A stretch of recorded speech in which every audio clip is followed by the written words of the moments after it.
Election जीतेंगे महंगाई पे, बेरोजगारी पे, और बात करेंगे कॉमनल हिंदू मुस्लिम में। इलेक्शन जीतते नहीं उनका सिलेबस ही चेंज हो जाता है कि लोग अब टीवी पर 24 घंटा ये देखे हिंदू मुस्लिम, और अपने दुख दर्द अपनी समस्याएं सब अपना भूल के जैसा वो चाह रहे जिस तरीके से वो उनका चलता रहे, बाकी अडानी अंबानी हर मौज लेते रहे, ठीक है। और आम जनता टीवी खोले वो देखे अरे आज तो यहाँ हमला हो गया, आज तो यूक्रेन बर्बाद हो गया, और मोदी जी ट्रंप ने बुला लिया, मोदी जी को बुलाया ट्रंप ने इस बार। दिल्ली में रहते हैं और हमारा जीवन बिल्कुल स्लम की तरह कर दिया है कि घर से निकलो तो सीधा डायरेक्ट मतलब गंदगी, कटोगे, लड़ोगे, मरोगे। बाकी ना वो तरक्की की बात करते हैं ना वो तरक्की कर सकते हैं, क्योंकि उनकी सोच ही सिर्फ कम्युनल है। हमारे बच्चे जाते हैं वहाँ टीचर ही नहीं होते, बाहर से आपने चमका दिया है, अंदर टीचर है नहीं। अगर आप ये बोलते कि मुझे मोदी जी काम करने नहीं देते तो आप सीएम बनते क्यों हो? आप दूसरे को आने दो, आपको बनना भी है फिर आपको ब्लेम गेम सीएम के फेस की आप बात कर रहे हैं, सीएम पे आपने बात करी।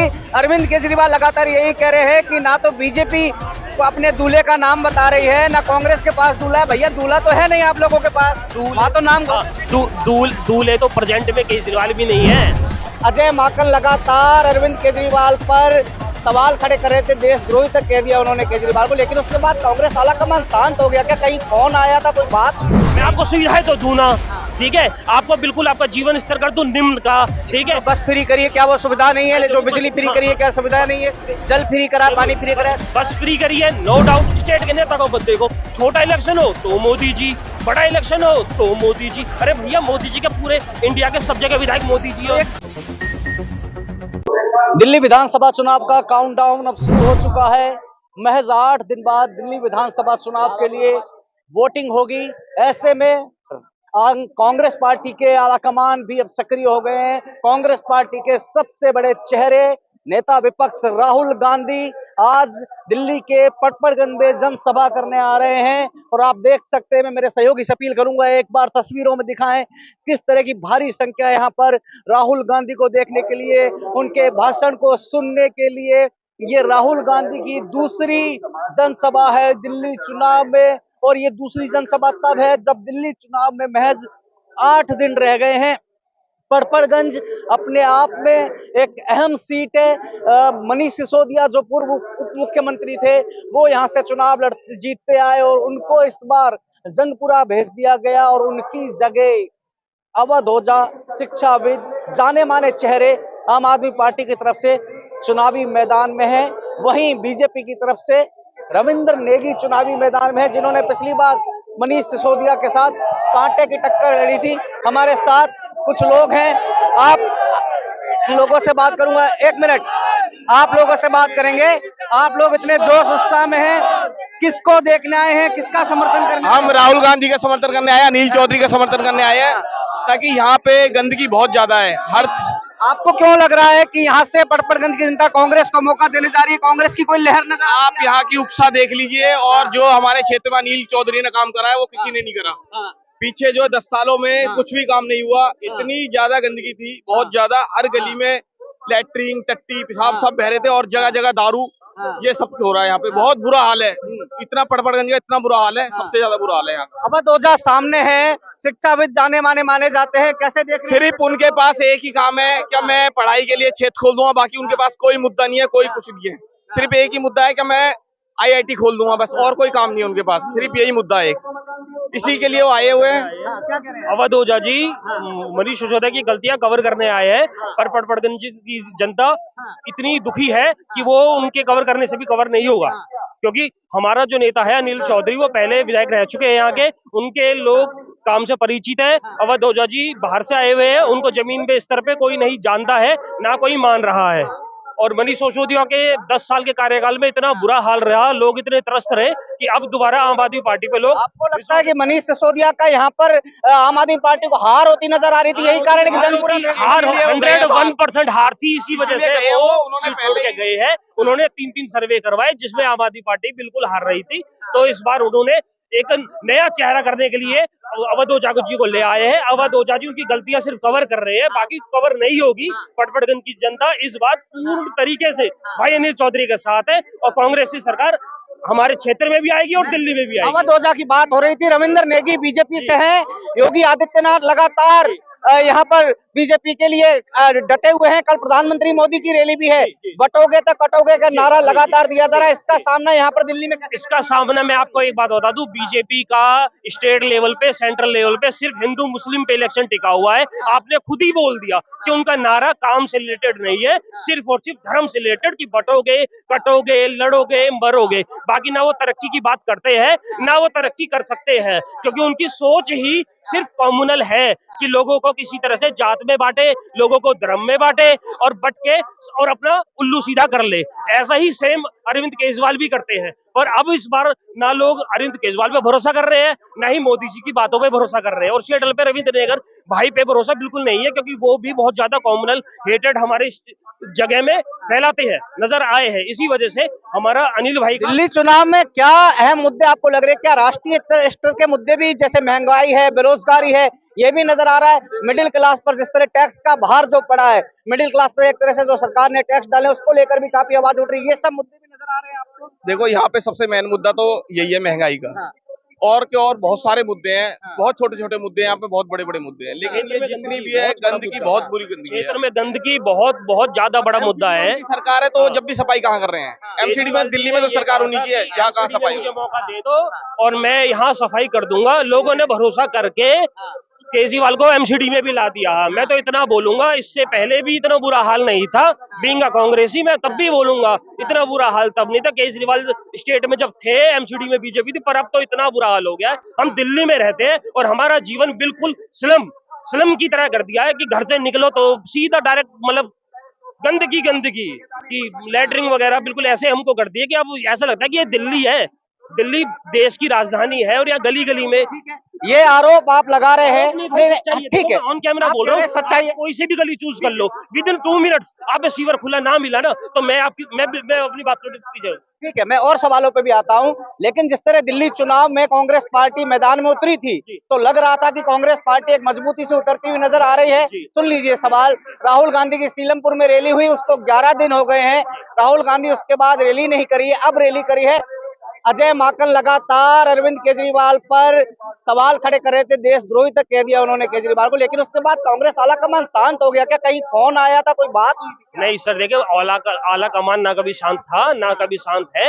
राहुल गांधी राष्ट्रीय स्तर के नेता है, उन पे राष्ट्रीय जिम्मेवारी है, ठीक है। वो पहले भी आए थे, वो आज भी रैली में आने वाले हैं। हम किसी के नेता पे कंपैरिजन नहीं करते। अभी तक हमारे क्षेत्र में राहुल गांधी के अलावा ना मोदी जी आए हैं ना भी योगी जी आए हैं। आने का अनुमान है पर आए नहीं है, ठीक है। पर होता क्या है कि छोटा इलेक्शन हो बड़ा इलेक्शन हो छोटी बात हो, हम करते हैं जो हमारे अनिल चौधरी के सामने वाला है। बीजेपी आम आदमी क्या करते हैं, सीधा राहुल गांधी को टारगेट करती है कि जैसे हर इलेक्शन में सीधा राहुल गांधी आके सीधा उनको टक्कर देंगे। क्षेत्र का विधायक कौन है? क्षेत्रीय नेताओं पर जो विधायक है, कम से कम उस पर बात। भाई हमारा हमको काम कुछ पड़ेगा जरूरत तो हम अनिल चौधरी के पास जाएंगे। हम कांग्रेस के हैं, ठीक है, तो हम अनिल चौधरी के पास ही जाएंगे ना, या हम राहुल गांधी के पास जाएंगे, ठीक है ना। और भी जो जनता है, जो स्टेट की बात होती है, स्टेट की बात होती है स्टेट के नेता पे। स्टेट के नेता को मत देखो, छोटा इलेक्शन हो तो मोदी जी, बड़ा इलेक्शन हो तो मोदी जी। अरे भैया मोदी जी के पूरे इंडिया के सब जगह विधायक मोदी जी हो। एक ब्रांड राजनीति बन रही है, उसके खिलाफ आप कहीं ना कहीं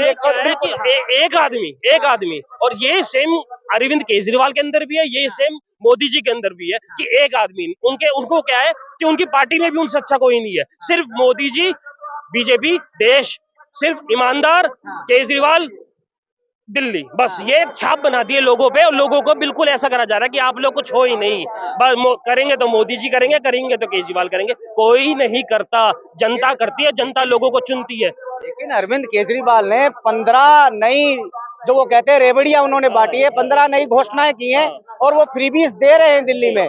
फ्रीबीज वो दे रहे हैं दिल्ली में, तो हाँ, फ्रीबीज क्या होती है? फ्रीबीज में आपको सुविधा, गवर्नमेंट का काम क्या होता है? लोगों की को सुविधाएं देना। मैं आपको सुविधाएं तो दूं ना, ठीक है, आपको बिल्कुल आपका जीवन स्तर कर दूं निम्न का, ठीक है। बस फ्री करिए, क्या वो सुविधा नहीं है? जो बिजली फ्री करिए, क्या सुविधा नहीं है? जल फ्री करा, पानी फ्री करा, बस फ्री करिए, नो डाउट, उसमें मैं कहता हूँ बस फ्री करिए, ठीक है। बाकी बिजली का मैं आपको बताता हूँ, बिजली का कुछ भी फायदा नहीं हो रहा है। 200 यूनिट में किसका काम नहीं चलता है। बिजली के बिल सब पहले भर रहे थे। और रही पानी की, पानी अगर फ्री आ रहा है नहीं आ रहा हम नहीं जानते, पर गंदा इतना आ रहा है कि उसको आप पी नहीं सकते। तो फ्री करके फ्री ना करो भैया, थोड़ा पैसा ले लो पर सुविधाएं एक ऐसी दे दो कि मिडिल क्लास आदमी तरीके से रह पड़े। और भी लोग हैं मेरे साथ, मैं उनसे भी बात कर लूंगा। यूथ की भी बात है। यूथ के लिए क्या मुद्दा नजर आ रहा है इस बार दिल्ली चुनाव में? तमाम नेता यूथ की बात कर रहे हैं, रोजगार की बात कर रहे हैं, केजरीवाल बड़े बड़े दावे कर रहे हैं। क्या यूथ के लिए मुद्दा अहम नजर आ यूथ रहा के है? लिए मुद्दा इधर आ जाइए, गाड़ी आ रही है, इधर आ जाइए। हाँ जी, इधर आ जाइए, क्योंकि देखिए काफी भीड़ है राहुल गांधी को देखने, नेता विपक्ष को देखने काफी भीड़ आई है। तो मैं आपसे बात कर रहा था, यूथ के लिए क्या मुद्दे यहाँ पर नजर आ रहे देखिए, यूथ के लिए तो एजुकेशन के ऊपर ही है। ये लोग झूठ बोल रहे हैं स्कूल अच्छे करे। आप स्कूल में आए हो हमारे यहाँ, हैं? टीचर्स नहीं है, वहाँ बच्चे पढ़ रहे हैं। 9th क्लास में क्लास है हमारे यहाँ पर, वहाँ हमारे बच्चे जाते हैं, वहाँ टीचर ही नहीं होते। बाहर से आपने चमका दिया है, अंदर टीचर है नहीं, बच्चे बस जा रहे हैं। बस आप बाहर बाहर से चमकाए जा रहे हो। एजुकेशन के ऊपर ही तो काम करेंगे। यूथ एजुकेशन पढ़ेगा जब ही तो आगे बढ़ेगा। जब वो पढ़ेगा नहीं तो कैसे आगे बढ़ेगा? लेकिन वो तो कहते हैं अमेरिकी प्रेसिडेंट की वाइफ देखने आई थी दिल्ली के स्कूलों को। और देखने आए थे क्या? सारे देखे थे? कौन से स्कूल देखे थे? गिने चुने 4 स्कूलों के बाहर पुताई करवा दी, तो वो चमका दिए, वो देखने आए थे। पूरी दिल्ली के स्कूल देखे थे क्या उन्होंने? आप आओ हमारे यहाँ, हम दिखाएंगे आपको स्कूल जो हमारे अनिल चौधरी जी ने स्कूल बनाया है। एक बार आके आप वो देखो, और ये जो अब बोल रहे हैं केजरीवाल जी बनाया हो, एक बार उनको देखो। पुताई करना मैटर नहीं करता, स्टडी मैटर करती है। वहाँ पूरे टीचर नहीं है, बच्चे जा रहे हैं, बस वहाँ बैठ के आ जा रहे हैं, टीचर गायब है, जब मन करा आए, तानाशाही हुई। बच्चे पढ़ेंगे नहीं तो आगे कैसे बढ़ेंगे? यूथ पढ़ेगा जब ही तो आगे बढ़ेगा। यूथ एक मेरा सवाल है और उसे काफी आप सीरियसली लीजिएगा। एक समय दिल्ली की सत्ता पर सबसे ज्यादा राज करने वाली कांग्रेस, आखिर ऐसा क्या हो गया कि पिछले 2 विधानसभा चुनाव में एक भी सीट ना पा पाई और आज एक तरह से अस्तित्व की लड़ाई लड़ती हुई नजर आ रही है? क्या कारण लगते हैं आपको? क्या कमियां रही कांग्रेस पार्टी में? कारण कुछ भी नहीं है जी, झूठ की राजनीति है। सब झूठ की राजनीति है। जनता धरांधल है, जनता से ऊपर कोई भी नहीं है। लेकिन जनता इस बार उनको उनका जवाब देने वाली है, और बहुत अच्छी तरीके से देने वाली है। इनको पता लग जाएगा जो इन्होंने दिल्ली का बुरा हाल 10 साल में करा है, वो इनको जवाब इस बार मिलने वाला है। आप कह रहे प्रोपोगंडा, मतलब आप कह रहे हैं केजरीवाल जब आए तो एक एक सपने की चादर दिखाई गई, बुनियाद दिखाई गई और एक सपने का आडंबर दिखाया गया जो दिल्ली की जनता है उसकी तरफ आकर्षित हो। बिल्कुल बिल्कुल, देखो जो यहाँ सारे भाई है ना, वो मिलनी अभी 20-25 साल के हैं, ठीक है। मैं 30 इयर्स के आसपास का हूँ। मैंने दिखा दीजिए, पूरी भीड़ दिखा दीजिए। हाँ, मैं उन लोगों को उसका माहौल देखा है मैंने कि 2013-14 में कैसे अन्य हजारे जी आए, कैसे प्रोपेगेंडा सेट करा, दिल्ली में केजरीवाल को, देश में मोदी जी को, हर जगह उनको करा गया। बाद में अब ढूंढ लो वो कहाँ लेटे हुए हैं, ठीक है जी। हमारे अन्ना हजारे जी, उनको ढूंढ लो कहाँ लेटे हुए। जन लोकपाल पे जिसपे वो आए थे वो आज पास हुआ क्या? ठीक है, हमेशा क्या करते हैं, एक वादा करेंगे, उस वादा को पूरा नहीं करेंगे, अगले इलेक्शन में उससे भी बड़ा एक वादा कर देंगे, सिलेबस ही चेंज कर देंगे कि भैया हम तो इस बात मुद्दे पे बात नहीं करेंगे। इलेक्शन जीतेंगे महंगाई पे, बेरोजगारी पे, और बात करेंगे कॉमनल हिंदू मुस्लिम में। इलेक्शन जीतते नहीं, उनका सिलेबस ही चेंज हो जाता है कि लोग अब टीवी पर 24 घंटा ये देखे हिंदू मुस्लिम, और अपने दुख दर्द, अपनी समस्याएं सब अपना भूल के जैसा वो चाह रहे जिस तरीके से वो उनका चलता रहे। बाकी अडानी अंबानी हर मौज लेते रहे, ठीक है। और आम जनता टीवी खोले, वो देखे अरे आज तो यहाँ हमला हो गया, आज तो यूक्रेन बर्बाद हो गया, और मोदी जी, ट्रंप ने बुला लिया, मोदी जी को बुलाया ट्रंप ने इस बार। इससे बड़ी हमारी क्या होगी? मोदी जी नारा लगाते हैं स्टेट से, अब की बात ट्रंप सरकार, ठीक है। और जब इलेक्शन जीत जाते हैं, चाइना उनका दुश्मन है, चाइना के प्रेसिडेंट को वो बुला रहे हैं। हमारा प्राइम मिनिस्टर है तो हमारे भी, इज्जत तो हमारी भी है, और उनको बुलाया नहीं जा रहा, उनको कोई भाव नहीं दिया जा रहा। बाकी ये चीज छुपा दी गई है, बाकी ये चीज छुपा दे। अब क्या भैया, प्रोपेगेंडा चलता है, टीवी कैप्चर कर लो। एक सवाल है कि जिस तरह अरविंद केजरीवाल की जो राजनीति है, बीजेपी जय श्री राम का नारा देती है, तो अरविंद केजरीवाल हर सप्ताह कनॉट प्लेस के हनुमान मंदिर चले जाते हैं, ग्रंथियों के लिए, पुजारियों के लिए भी स्कीम लेकर आए हैं। क्या लगता है कि जो बीजेपी की जो राजनीति है कम्युनल वाली, उसी तरह से चलती हुई अरविंद केजरीवाल की कुछ वैसी राजनीति नजर आ रही है? बिल्कुल बिल्कुल सेम राजनीति ऐसे कर रहे हैं, क्योंकि इनका पैटर्न देखो दोनों पार्टियों का ना।